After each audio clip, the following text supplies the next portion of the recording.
ثم الصلاة والسلام على أشرف المرسلين سيدنا محمد وعلى آله وصحبه وسلم أجمعين.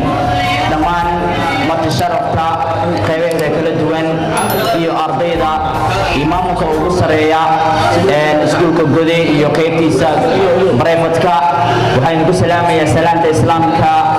assalaamu alaykum wa rahmatullahi wa barakatuh. بعد السلام الله سبحانه وتعالى يا مهد اسكالي هالكان كينا نقول عافمات قبنا وايو هدي عن مانتا ان عافمات عن وحالهم ميشا ماني مالهن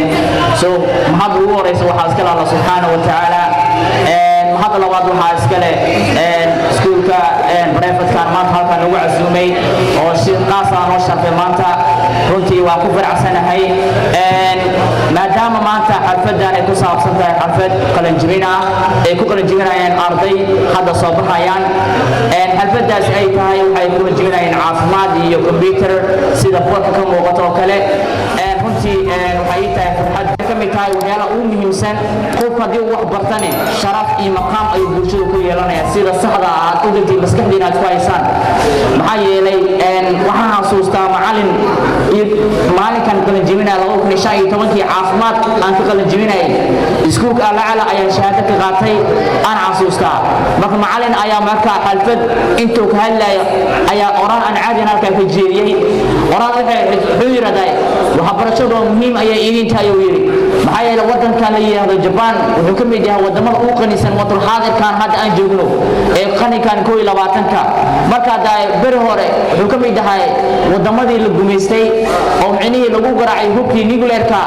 ee wadamadii kala ay goboladii kala Hiroshima iyo Nagasaki marka daa wadanka maadaama dhalinyartiisa ay baaba'day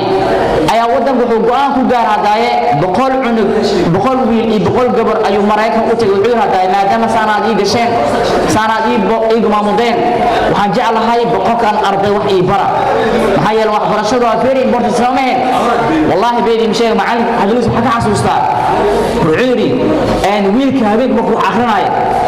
wax baraf ayuu garin jiray si aan hurdo u qabanin maxaa yeelay wadankiisa ayaa faad badan la kulmay caqabad badan la kulmay soo adiga ma ku waaba meesha inaad sii fadhaatid maadaama wadanka caqabad oo la sii kulmay soo wadanka waxyaalaha lagu wato waxa ka mid jahilnimo lagu saaro waxbarashada ka mid ah wadanka hadii dhalinyaro wax bartay uu leeyahay waxa waaye wax la heli karo ma sha Allah halka gabdhaha ay sameey jireen their higher to ay xiri jireen marka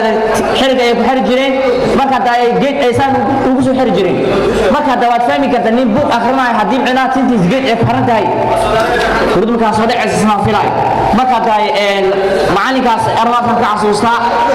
marka dhammaan ardayda qalinjibinaysa hal mid ay ku dardaarma maanta fursad haysta wad qalinjibisay shahaado lagu siin doona soo ha fariistanin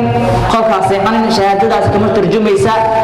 micnihii qof aan wax baran kama tarjumaysa waxay ka tarjumaysa sabir nin wax bartay ayaa tahay soo waxa laga rabaa magaalka inaad ka qaraawatid oo kale aad noqotid qof magac iyo sharaf leh oo bari loo dhigi karo ustaad